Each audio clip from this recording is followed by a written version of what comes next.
Welcome back. We are continuing to go through all of the Street Master's core content, the stuff that you would get in the retail box. And the next fighter is Gabriel, who is another Complexity 2 fighter because his strike cards chain off of each other. And you're going to have to figure out what's going to be in your hand, what's going to be in your discard, what's going to be in your deck in order to fully utilize them. There's a limited number of strike cards, but they're very powerful. And you'll be able to do lots of cool things. One of the things about Gabriel, though, is in the beginning, you start with no defense tokens, and you need them desperately. So you're going to act a little bit differently in the beginning when you're just trying to get some type of defense that can power you up than you will towards the later game when you will be a powerhouse.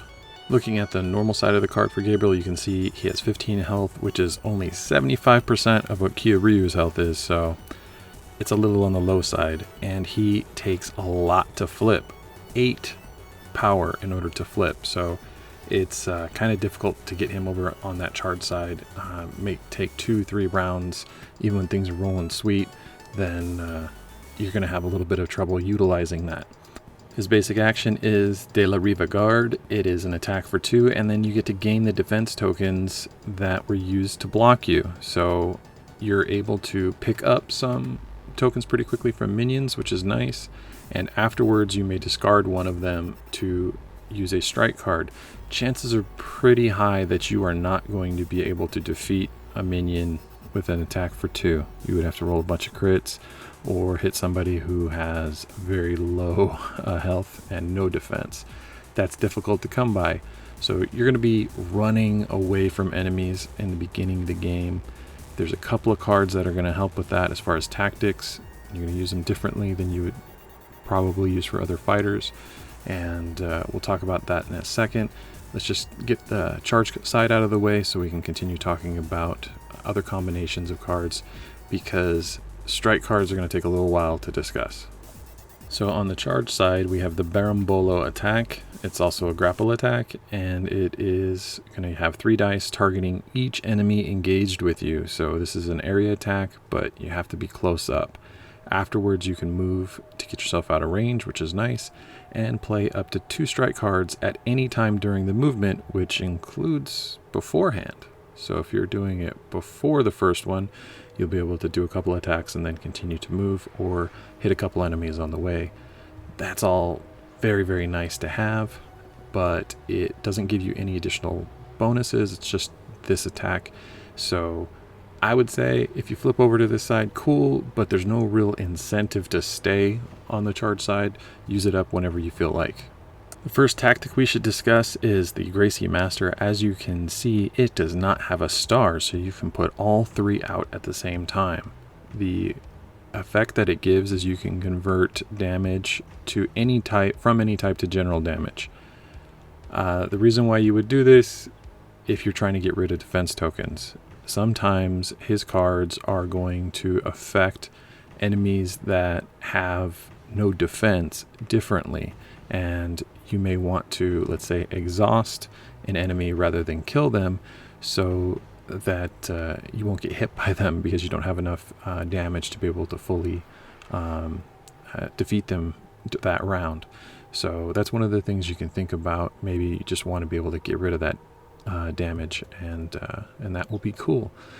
You can exhaust it, which means you can exhaust all 3 of them to gain defense tokens of your choice, or heal, which gives you consistent healing. You are going to get hit a lot at the beginning of any game that you run with Gabriel, and you're going to need to be able to heal that damage.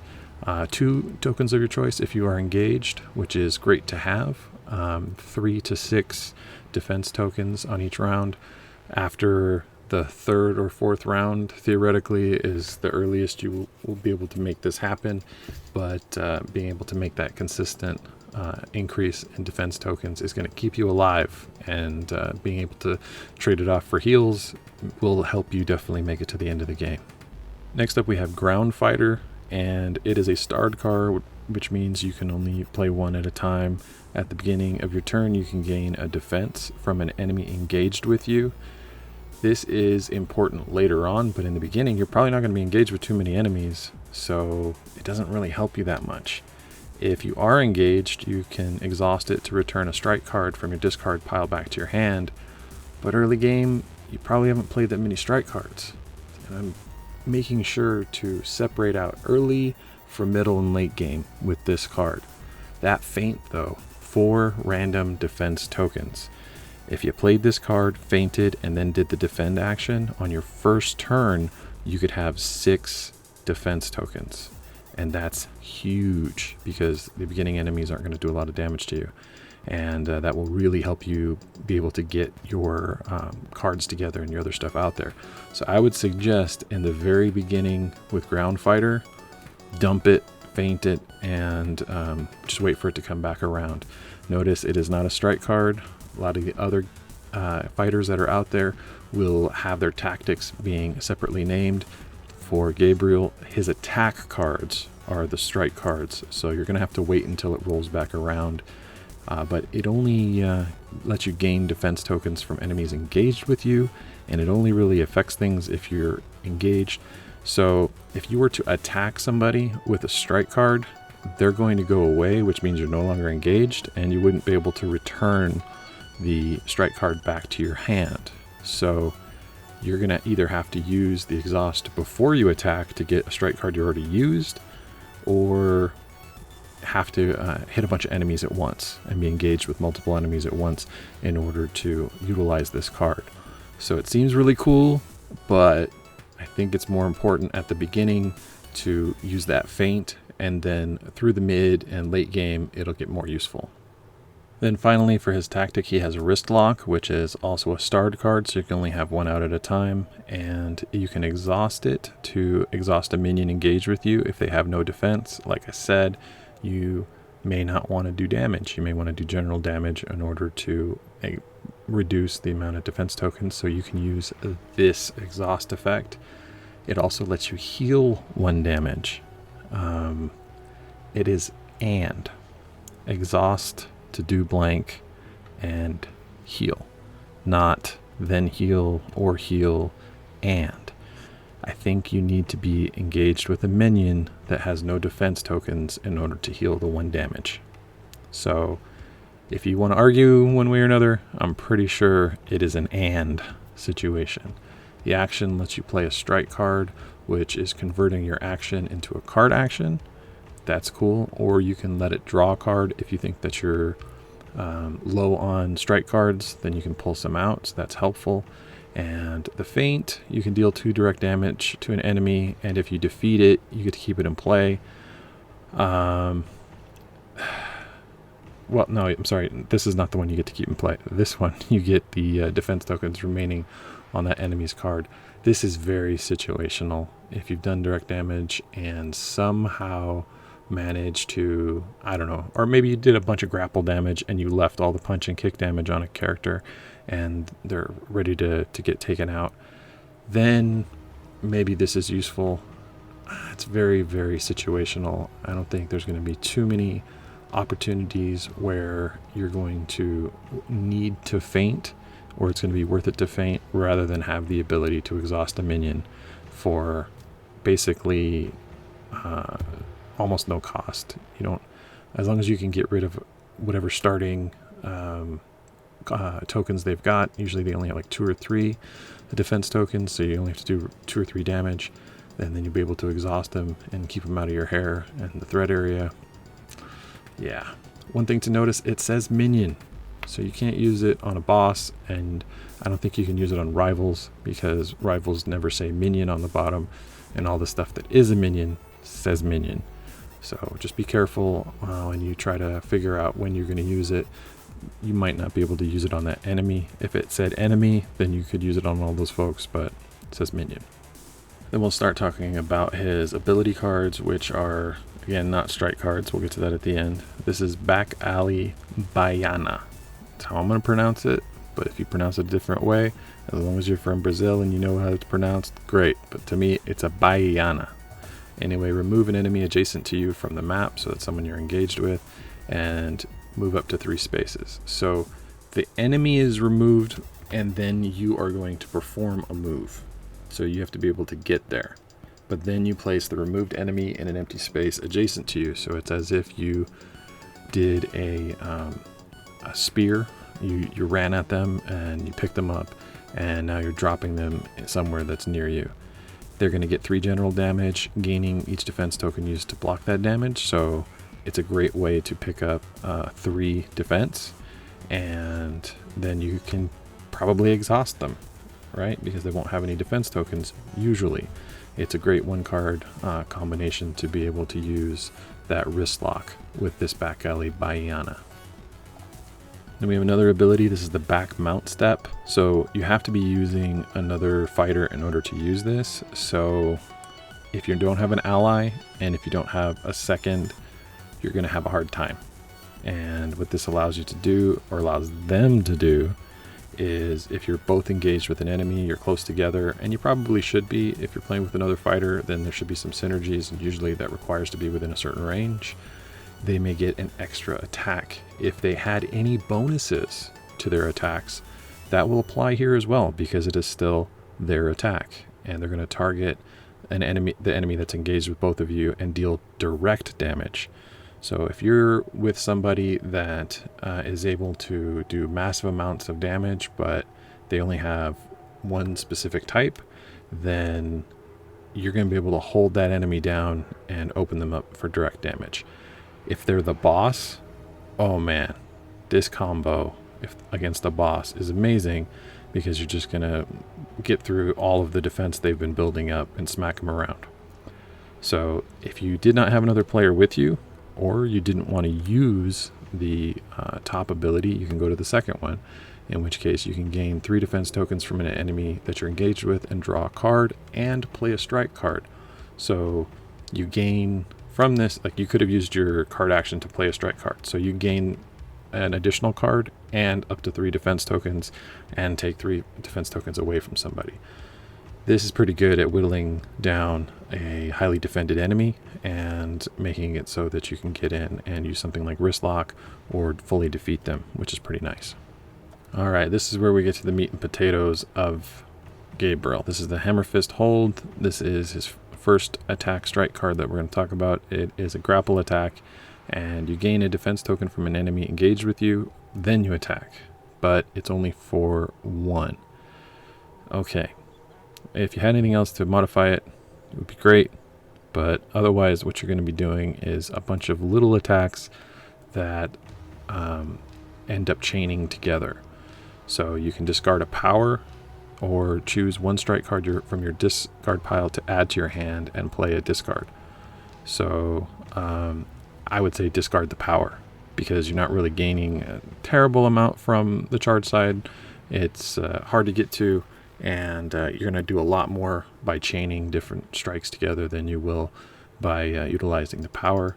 So definitely play from your discard pile if you don't have anything in your hand, because you're going to get a free strike card basically. So that 1 power, play this card, 1 power, you get to play another card. What else can you play? Well, one of the things you can play is Knife Hand Strike, and this allows you to attack and you gain +1 if the target has fewer defense tokens than you. So this is good to have as a second or third attack. And if the target is not defeated and has no defense tokens, you can return the card to your hand instead of discarding it, so it's ready for the next round. If you had a second copy of Hammer Fist Hold, say 1 was already in your discard pile, you could continue to chain the use of power until you ran out of power. So let's say since he flips at 8, you had 7 power. If you had 8, then he would have automatically flipped. Or maybe you're going to hold on to power so that you can pull off a massive combo of Hammer Fist Holds. Maybe that's an option. But you'd have to have 1 in the discard and then 1 in your hand, and then cycle through them back and forth, playing and discarding, and then playing from discard and returning it to your hand, until finally you want to terminate the loop and use the Knife Hand Strike, which will take that enemy that's not defeated with no defense tokens and return it to your hand if that's what you had to do, if you weren't able to do it, if you weren't able to do any other attacks, and then exhaust it with the wrist lock. So this is a good way to get just an extra bump in the attack and be able to hopefully whittle down whatever opponent, whatever minion is in the way. If you were going to do a crazy chain then of power on hammer fist holds against the boss, you'd be holding on to it for quite a while. So I'd say you probably need to be able to do a lesser chain and utilize knife hand strike a little bit before you go completely nuts. And then maybe you don't want to terminate your strike stream, however you want to describe it, your combination, your string of strikes. Then maybe Leaping Pisau will allow you to move afterwards and do an additional kick attack. So that part is pretty cool. You can discard a card to return the card to your hand instead of discarding it, so you can trade one for another. If, let's say, you wanted to put a hammer fist hold into the discard pile, but keep it in your hand, you could somehow keep Leaping Pisau in your hand and do that separately. So you could play Leaping Pisau, but discard hammer fist hold down into the discard pile so that you could start those chains and make that part work of the strikes. So that is a pretty cool tactic that you can do. You'll run out of power pretty fast. If you did use the charge side, you're going to be able to play 2 strike cards, and you're going to resolve them one after the other. So when you start thinking about this, they're going to be in a weird kind of chain. So if you played strike card 1 as hammer fist hold, you would continue to resolve the hammer fist hold strike effects until it was fully resolved, and then you would play the second set of strike cards again on the charge side. So that can be a little bit confusing, just keeping track of those lanes of the strike card usage. And there are some cool pieces of loot that might be able to help you out. I think soda can and some other stuff gives you extra power, and you'll be able to continue to fuel these types of long chain attacks, which would be pretty cool, and get some extra movement out of it, since being able to move and then attack using Leaping Pisau might allow you to, say, use your regular attack to exhaust an enemy, and then run over to another enemy and take off their defense tokens, and use wrist lock to exhaust that one. So you can hit a chain of a couple of them, even though you aren't doing the big power use of hammer fist hold and ending on a knife strike or something like that. So those are the options. It seems pretty simple, but I wanted to save it to the end so that I could focus just on that. When it comes to playing his story, just like everyone else in the core box, you can start it with any character you want, any way you want. You can start them all at the same time if you want. Well, not all, you have a maximum of 4 fighters, but you can start 4 fighters all in the same grouping with the same setup info. All you have to do with him to get going is you will put Drago into his ally pool as you play through the game. He's an okay ally. He's got a lot of health. He's a big guy, and he does a little bit of damage. So the main things here are to try to get the story perk if you can, because it will throw in an exhaust that will allow you to gain power for enemies engaged with you. And since you have to be engaged to do anything really with Gabriel, this is a pretty awesome way to generate extra power and get a free heal if you aren't. So that's really awesome to have. But if you don't win, if you manage to lose Drago or whatever the case is, you're going to end up with a ransom note. It is going to make you worry. It is going to make you worry the entire time. You are going to have to discard power and defense tokens every single round. And there's no way out. Nope. No way out. So that being the case, you are going to end up playing through all, I think, 8 story cards. So you have 3 for the hero and then 5 for the regular story. Yeah, well, sorry, you're not going to get this on the first one. You're going to play through 6 or 7 of these with this ransom note affecting you, and it's going to be really hard, so don't lose. And finally, let's look at what he's like as a different type of character and not just as your regular fighter. He has 2 different exhausts as an ally, which is neat. he can move up to 3 spaces and gain the defense tokens used to block his attacks. And then if on the next round he has a bunch of defense tokens, you can move 3 of them on an exhaust over to another fighter.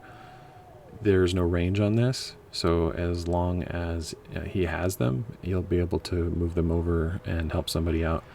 And the other fighter, in this sense, could be another ally. If you need somebody there for the river power and they have very low amounts of health, then this will be really useful to be able to kind of sacrifice him for someone else that's more useful later in the game. Then as a rival, he's got 8 health, 3 attack, so he's not the worst in the world as far as that goes. But when he does attack you, he's going to gain the defense tokens used to block, which is going to make him much more difficult very, very fast. And he's going to gain 2 random defense tokens if he's not able to do that. So he will be gathering quite a few of those defenses. As far as who Gabriel the Fighter would be able to use as an ally, if Gabriel the Fighter could use Gabriel the Ally as his ally as well, if you could figure out, I think technically you have the token available and you have the mini available to be able to do this. I think Gabriel is his own best ally. If not, then anyone who can provide additional defense tokens is the way to go. And we covered that with Kyoryu, so I'll just throw that up again. You know what, scratch that. Let's have some all new ones. Let's take a look at Twin Tigers. You get Marianne, however you want to pronounce her name. And she can move 3 spaces and then give every fighter within 3 spaces some power. That will help you do that Hammer Fist chain. And then Teotl, she is part of a Pestilence pack, and that is stretch goals from the original Kickstarter. So you might already have it. If you don't, then contact Blacklist about what kind of package to get the Pestilence stuff out of it. You get zombies too, so that's awesome. Anyway, Teotl can help get rid of grapple tokens, and she has ranged attacks, which he does not have. So that may be beneficial to you to be able to whittle down some enemies that you need to take out that you're not quite ready to have stick around with just exhausts. And it'll whittle down that grapple damage and those grapple defense tokens so you can do more damage against them. So that could be helpful. And then the proxy from Aftershock will also take defense tokens away from every enemy within range of him. So obviously not having defense tokens on an enemy empowers you greatly. So that makes him an interesting person to keep around as an ally, especially in the short term before you're powered up yourself to be able to take them on. He can help you out. And that's going to be it. Whenever you're ready to get in the face of the enemy and play with Gabriel, I think you're going to be happy. Just keep in mind that early game and late game are very different styles, and don't be afraid to feint away some tactic cards, which you probably wouldn't do for other fighters, but you definitely should do with him in order to get those early defense tokens and get yourself all powered up a really good hammer hold string, right? So that'll be awesome. If you want more from me, then you can always check out the playlist that has all of the other Street Masters content on it, and including links to the previous playlist that has all of the original stuff I did in the description, so you can check that out. It's on my other channel, and on that channel I also do weekly breakdowns of everything that's on Kickstarter, on role-playing games, war games, skirmish games, board games and tabletop stuff, along with things that you might want to 3D print for those games and other types of cool things that are great for the hobby. If you want to check in with me on that, feel free to subscribe to both. Why not? Just find out about more of your cool games, including all the stuff that Blacklist puts out, because I'm a fan and I like to do that. Have a good one.